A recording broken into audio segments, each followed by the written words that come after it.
नमस्कार दोस्तों, आज हम बात करने वाले हैं अवतल दर्पणों से बनने वाले प्रतिबिंबों का। दोस्तों, इससे पहले वीडियो में हमने बात की थी अवतल दर्पणों से बनने वाले प्रतिबिंबों के जो नियम होते हैं उन नियमों की। अगर आपने वो वीडियो नहीं देखा तो पहले वो वीडियो जाकर देखिए, ताकि वो अवतल दर्पणों से बनने वाले प्रतिबिंब आपके अच्छे से समझ में आए। दोस्तों, अवतल दर्पणों से बनने वाले प्रतिबिंब 6 प्रकार के प्रतिबिंब बनते हैं। अवतल दर्पणों से 6 प्रकार के प्रतिबिंब बनते हैं। देखिए, ये है अवतल दर्पण, और ये जो सीधी लाइन दिख रही है ये हो गई हमारी मुख्य अक्ष। मुख्य अक्ष में ये देखो पी क्या हो गया? पी हो गया ध्रुव। ध्रुव के बाद में ये हो गया फोकस बिंदु। एफ क्या है? फोकस बिंदु है, और फोकस बिंदु की दुगुनी होती है वक्रता त्रिज्या। ये हो गया वक्रता केंद्र सी। वक्रता केंद्र सी हो गया, और ये देखो मुख्य अक्ष में लास्ट में ये अनंत तक मुख्य अक्ष जा रही है। अब देखिए दोस्तों, 6 प्रकार के जो प्रतिबिंब बनेंगे वो कहाँ कहाँ पर वस्तु होगी तब बनेंगे। देखिए, पहली जो स्थिति होगी वो होगी जब वस्तु अनंत पर हो। देखिए, यहाँ पर वस्तु क्या है? ये वस्तु अनंत पर है। पहली स्थिति ये रहेगी जब वस्तु अनंत पर होगी। इसके बाद में जब वस्तु वक्रता केंद्र सी और अनंत के बीच में हो। ये हो गया वक्रता केंद्र सी और ये अनंत है, इन दोनों के बीच में 2 नंबर की स्थिति ये रहेगी। ये 1 नंबर की स्थिति रहेगी जब वस्तु अनंत पर होगी, और जब वस्तु अनंत और सी के मध्य होगी ये 2 नंबर स्थिति रहेगी। इसके बाद में जो 3 नंबर स्थिति है वो रहेगी जब वस्तु वक्रता केंद्र सी पर हो। जब वस्तु वक्रता केंद्र कहाँ पर हो? सी पर हो। इसके बाद में जो वस्तु की स्थिति रहेगी वो रहेगी सी और एफ के बीच, यानी वस्तु जब सी और एफ के मध्य हो। ये चौथा प्रतिबिंब बनेगा। इसके बाद में जो प्रतिबिंब बनेगा वो बनेगा जब वस्तु एफ पर हो, मुख्य अक्ष पर जब वस्तु होगी। और लास्ट जो स्थिति रहेगी वो रहेगी जब वस्तु एफ और पी के मध्य हो। ये 6 नंबर की स्थिति, यानी 6 प्रकार के प्रतिबिंब बनेंगे इसमें। तो चलिए चर्चा करते हैं पहले प्रतिबिंब की। पहला जो प्रतिबिंब है उसकी चर्चा करते हैं जब वस्तु अनंत पर हो, यानी जब वस्तु अनंत पर होगी। जब वस्तु अनंत पर हो तो देखते हैं कि प्रतिबिंब किस प्रकार का बनेगा। हमने जो 4 नियमों की बात की थी उन 4 नियमों में से हम प्रतिबिंब बनाएंगे, यानी उन 4 नियम जो है उनका प्रयोग करते हुए हम प्रतिबिंब बनाएंगे। चलिए दोस्तों, बात करते हैं पहले प्रतिबिंब की। दोस्तों, ये देखिए अवतल दर्पण बना लिया मैंने। ये देखिए अवतल दर्पण है। अवतल दर्पण में ये जो सीधी रेखा दिख रही है ये है मुख्य अक्ष। और पहली स्थिति क्या है? जब वस्तु अनंत पर हो। जब वस्तु अनंत पर हो, यहाँ पर हम वस्तु मान लेते हैं, ये वस्तु है अनंत पर। जब वस्तु अनंत पर हो तो देखिए प्रकाश की किरण मुख्य अक्ष के समांतर जा रही है। और हमारा जो नियम था वो क्या था? जब प्रकाश की किरण मुख्य अक्ष के समांतर जाती है, तो जब प्रकाश की किरण मुख्य अक्ष के समांतर जाती है तो दर्पण से परावर्तन के बाद हमेशा जो फोकस बिंदु है वहाँ से गुजरेगी। ये देखिए प्रकाश की किरण कहाँ से गुजरेगी? ये एफ से गुजरेगी। और ये जो किरण दर्पण की ओर जा रही है ये किरण होती है आपतित किरण। ये आपतित किरण है, आपतित किरण। और ये जो किरण है यानी दर्पण से जो टकरा के एफ से निकल रही है ये है परावर्तित किरण। परावर्तित किरण, ये परावर्तित किरण है। अब देखो, पहली वस्तु यहाँ पर थी अनंत पर, तो कहाँ से निकली है? एफ से निकली है। हम ऐसी वस्तु कहाँ पर मान ले? नीचे की ओर मान ले। ये देखिए नीचे की ओर मान ली मैंने। और ये भी देखिए मुख्य अक्ष के समांतर जाएगी प्रकाश की किरण। ये देखिए मुख्य अक्ष के समांतर प्रकाश की किरण जा रही है, तो कहाँ से निकलेगी? एफ से निकलेगी। इन दर्पण से परावर्तन के बाद एफ से निकलती है। ये देखिए एफ से निकल गई। यहाँ पर हमारा बिंदु एफ है। तो प्रतिबिंब देखिए कहाँ पर बन रहा है? प्रतिबिंब बन रहा है एफ पर। प्रतिबिंब कहाँ पर बन रहा है? प्रतिबिंब एफ पर बन रहा है। अब देखिए इसकी विशेषता। दोस्तों, आपको इसकी जो विशेषता है वो भी याद रखनी है। देखिए, अगर आप प्रतिबिंब बना लेंगे तो आप इनकी विशेषताएं आसानी से बता सकते हैं। प्रतिबिंब कहाँ पर बनेगा? जब वस्तु अनंत पर हो। तो प्रतिबिंब कहाँ पर बनेगा? प्रतिबिंब एफ पर बनेगा, यानी फोकस बिंदु एफ पर।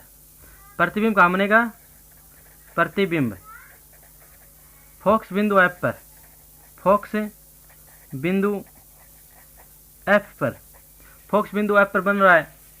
और देखिए वास्तविक बन रहा है, यानी प्रकाश की किरण यहाँ से टकराकर वास्तव में एफ से गुजरेगी। तो प्रतिबिंब कैसा बनेगा? वास्तविक बनेगा।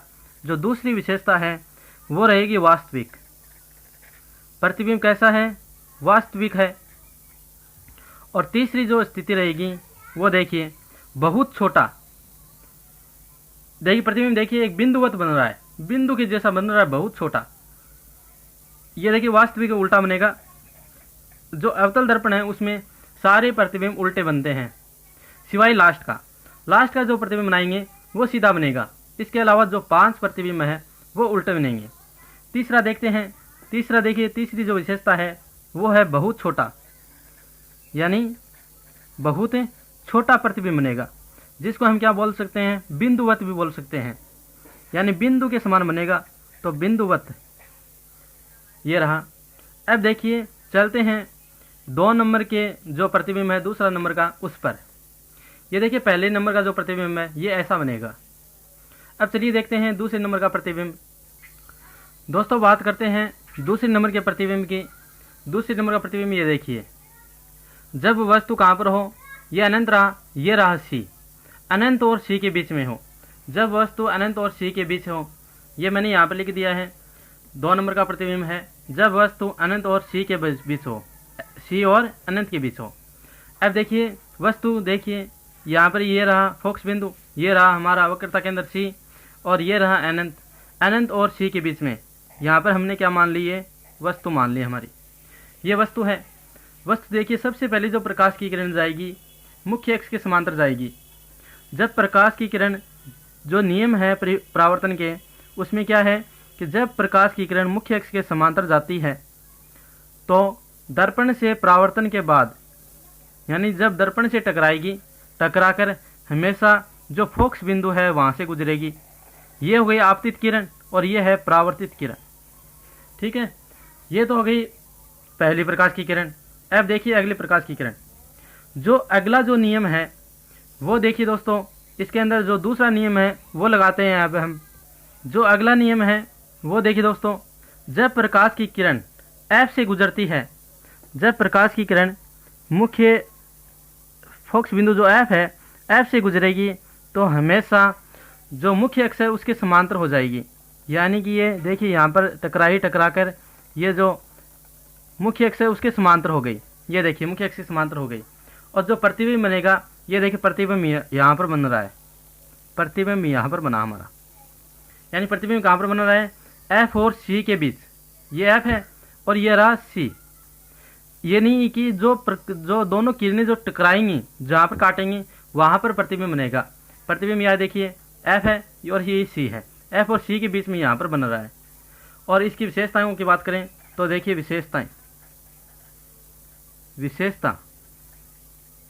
विशेषता देखिए, पहले में विशेषता देखते हैं हम।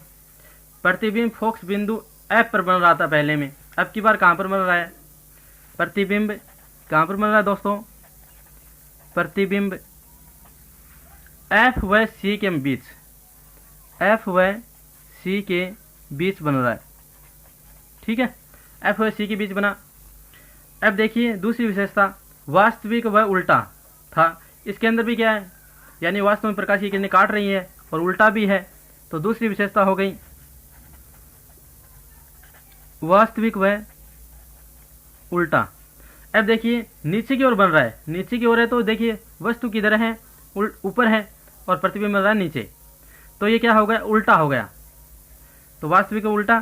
और तीसरा और देखिए, बहुत छोटा था उसके अंदर, जो पहला जो प्रतिबिंब था उसमें बहुत छोटा था। इसमें देखते हैं हम, इसमें देखिए बहुत छोटा नहीं है, छोटा बनेगा। यानी ये वस्तु इतनी बड़ी है और प्रतिबिंब इतना बड़ा बन रहा है, तो छोटा बन रहा है, छोटा, वस्तु से छोटा। तो दोस्तों इस तरह से हमने 2 प्रतिबिंब बना लिए हैं। अब बात करते हैं तीसरे प्रतिबिंब की। तीसरा प्रतिबिंब देखिए, जब वस्तु C पर हो। देखिए इसमें देखिए, पहला ये था हमारा जब वस्तु अनंत पर हो, दूसरा ये जब वस्तु अनंत और C के बीच हो, और तीसरा क्या है? जब वस्तु C पर हो। यानी जब वस्तु वक्रता केंद्र C पर हो तो प्रतिबिंब देखते हैं कैसा बनता है। वस्तु C पर हो, देखिए ये देखिए वस्तु बना ली मैंने यहाँ पर C पर वस्तु है, तो पहला जो नियम है वो लगेगा इसके अंदर। जब प्रकाश की किरण मुख्य अक्ष के समांतर जाती है जब प्रकाश की किरण मुख्य अक्ष के समांतर जाती है तो दर्पण से परावर्तन के बाद F से गुजरेगी, यानी दर्पण से परावर्तन के बाद F से गुजर जाएगी। यह देखिए, ये आपतित किरण और ये हो गई परावर्तित किरण। और इसके अंदर दूसरा नियम और लगा देते हैं। दूसरा नियम देखिए, जब प्रकाश की किरण F से गुजरती है, जब प्रकाश की किरण F से गुजरती है तो दर्पण से परावर्तन के बाद मुख्य अक्ष के समांतर हो जाती है। मुख्य अक्ष के समांतर, ये देखिए मुख्य अक्ष के समांतर हो गई, ठीक है। और जो प्रतिबिंब बनेगा वो देखिए कहाँ पर बन रहा है, C पर बन रहा है। कहाँ पर बन रहा है, C पर बन रहा है। तो विशेषताओं की बात करें, विशेषताएं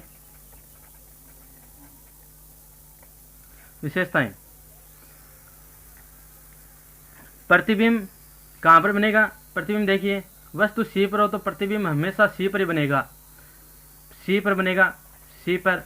प्रतिबिंब कहाँ पर बन रहा है, C पर। और दूसरी विशेषता की बात करें तो वास्तविक और उल्टा है। दूसरी विशेषता देखिए, वास्तविक व उल्टा है, वास्तविक व उल्टा। और तीसरी जो विशेषता है वो देखिए, तीसरी जो विशेषता है वो है वस्तु इतनी बड़ी है और प्रतिबिंब भी इतना ही बड़ा है, यानी वस्तु के समान, वस्तु के समान। प्रतिबिंब कैसा बनेगा, वस्तु के समान बनेगा। अब देखिए दोस्तों, बात करते हैं चौथे प्रतिबिंब की। चौथे प्रतिबिंब में वस्तु देखिए अब कहाँ पर होगी, F व C के बीच।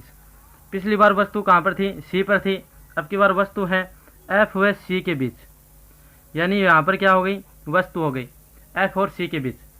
अब देखिए इसके अंदर भी पहला नियम लगा देते हैं, जब प्रकाश की किरण मुख्य अक्ष के समांतर जाती है तो दर्पण से परावर्तन के बाद F से गुजर जाएगी। देखिए, ये देखिए प्रकाश की किरण यहाँ से गुजर जाएगी, ठीक है। और यहाँ पर दूसरा नियम लगाएं तो देखिए, जब प्रकाश की किरण F से गुजरेगी, F से गुजरेगी, देखो यहाँ से F से गुजारे हैं प्रकाश की किरण, ये देखिए F से गुजर रही है। F से गुजारेंगे तो देखिए F से गुजरेगी तो मुख्य अक्ष के समांतर हो जाएगी प्रकाश की किरण, ये देखिए मुख्य अक्ष के समांतर हो गई, ठीक है। तो प्रतिबिंब कहाँ पर है, यहाँ पर बन जाएगा, ये बन गया प्रतिबिंब।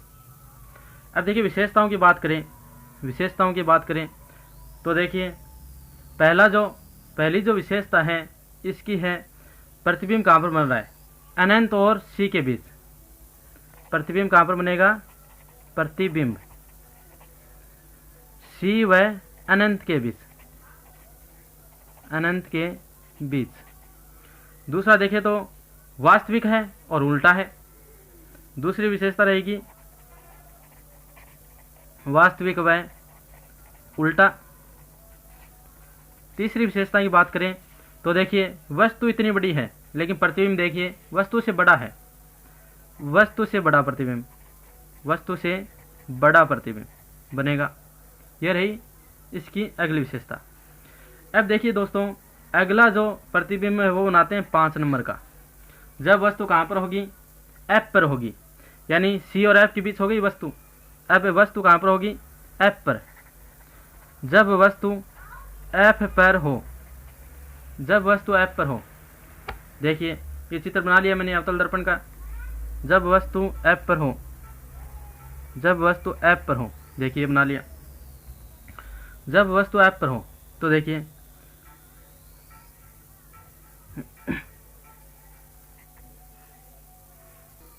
देखिए दोस्तों, करते हैं ये इस प्रतिबिंब का निर्माण। जब वस्तु F पर हो, जब वस्तु F पर हो तो देखिए पहला जो नियम लग जाएगा इसमें ये लग जाएगा, जब प्रकाश की किरण मुख्य अक्ष के समांतर हो तो दर्पण से परावर्तन के बाद प्रकाश की किरण F से गुजर जाएगी। ये देखिए F से ये गुजर रही है। और इसके अंदर जो अगला जो नियम लग जाएगा वो लग जाएगा, ये जो ध्रुव है P, यानी प्रकाश की किरण ध्रुव से जिस कोण के साथ टकराएगी, जिस कोण के साथ टकरा रही है, यानी जितनी डिग्री का कोण यहाँ पर बनेगा उतने ही डिग्री का कोण ये जो आपतन कोण है, और यहाँ पर टकराने के बाद जो प्रकाश की किरण निकलेगी तो जितने डिग्री का कोण ये बन रहा है उतने डिग्री का कोण और बन जाएगा। तो देखिए इस तरह से ये जो प्रतिबिंब बनेगा कहाँ पर, अनंत पर जाके बनेगा। ठीक है, तो विशेषता की बात करें, विशेषता देखें तो पहली जो विशेषता रहेगी वो रहेगी जो प्रतिबिंब बनेगा वो बनेगा अनंत पर, अनंत पर। अगली जो विशेषता है वास्तविक और उल्टा बनेगा, यानी अनंत पर जाके बनेगा, और वास्तविक और उल्टा बनेगा, वास्तविक व उल्टा, और वस्तु से बहुत बड़ा बनेगा। ठीक है ना, अनंत पर जाके बनेगा तो क्या है, वस्तु से बहुत बड़ा बनेगा, तो बहुत बड़ा। अब देखिए बात करते हैं 6 नंबर के प्रतिबिंब की। 6 नंबर का जो प्रतिबिंब है उसकी बात कर लेते हैं। अंतिम प्रतिबिंब है ये 6 नंबर का। अब देखिए जब वस्तु F व P के बीच हो, ध्रुव और F के बीच हो, यानी कि वस्तु कहाँ पर, यहाँ पर है आपकी बात। ठीक है, तो देखिए ये बनाते हैं, जब प्रकाश की किरण मुख्य अक्ष के समांतर जाती है तो दर्पण से परावर्तन के बाद F से निकल जाएगी। देखिए ये तो यहाँ से निकल गई प्रकाश की किरण, ये हो गई आपतित किरण और ये हो गई परावर्तित किरण। और इसके अंदर जो चौथा नियम है वो भी लगा देते हैं, जब प्रकाश की किरण ध्रुव से टकराती है तो जिस कोण के साथ टकराएगी उसी कोण के साथ वापस निकल जाएगी। ये देखिए यहाँ से निकल जाएगी ये। अब देखिए दोस्तों इस प्रतिबिंब में, ये जो प्रतिबिंब है इसके अंदर ये जो प्रकाश की किरण है पीछे के साइड में चौड़ी होती जा रही है, यानी इसके बीच की दूरी बढ़ती जा रही है, तो इधर तो प्रतिबिंब बनेगा ही नहीं। लेकिन जब इन किरणों को हम इधर की ओर बढ़ा देते हैं, देखिए इधर की ओर बढ़ा रहा हूं मैं, इसको भी बढ़ा देते हैं, तो एक बिंदु पर दर्पण के पीछे की साइड में काट देती हैं ये, और प्रतिबिंब यहाँ पर बन जाएगा। ठीक है, और इसकी विशेषता की बात करें, विशेषता की, तो देखिए कहाँ पर बन रहा है, दर्पण के पीछे बन रहा है, दर्पण के पीछे, दर्पण के पीछे। ये छठा जो प्रतिबिंब है यही दर्पण के पीछे बनेगा, और जो 5 है वो दर्पण के साइड में बनेंगे। अब देखिए अगली विशेषता की बात करें तो अभी तक जो दर्पण प्रतिबिंब बन रहे थे वो बन रहे थे वास्तविक और उल्टे। इसके अंदर देखिए वास्तविक नहीं है, क्योंकि प्रकाश की किरणें काट नहीं रही हैं, काटती हुई प्रतीत हो रही हैं, इसलिए आभासी, आभासी बनेगा। उल्टे बन रहे थे, इसके अंदर सीधा बन रहा है, आभासी व सीधा। और तीसरा जो प्रतिबिंब है वो देखिए वस्तु से बड़ा, यानी कि तीसरी जो विशेषता है वो देखिए वस्तु से बड़ा, तो वस्तु से बड़ा ही बन रहा है, इसके अंदर भी वस्तु से बड़ा। दोस्तों ये हो गए अवतल दर्पण के प्रतिबिंब।